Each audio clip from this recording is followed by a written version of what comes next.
Here's something that can be done fairly quickly that we did with several schools that we work with.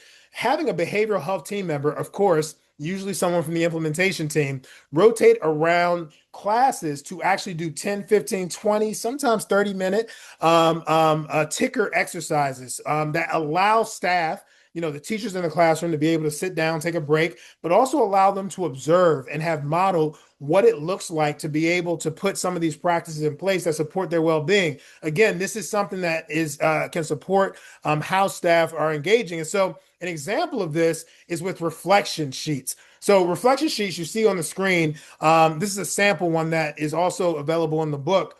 Reflection sheets are a great tool to be able to assess during a challenging or after a challenging situation, what were some of the triggers? What were some of the early warning signs? What were the feelings and thoughts that came up? And then did your actions make the problem bigger or did it make it smaller? What we know is that this activity, when we had a behavioral health staff member come in, this really filled two important needs. The first was it allowed staff to see an adult show students how to pay attention to their own triggers and early warning signs.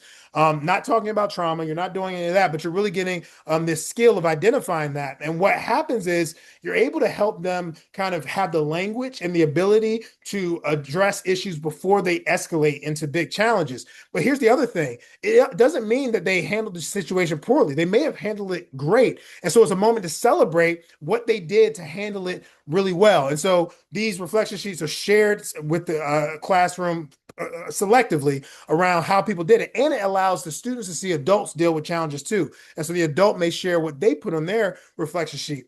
The other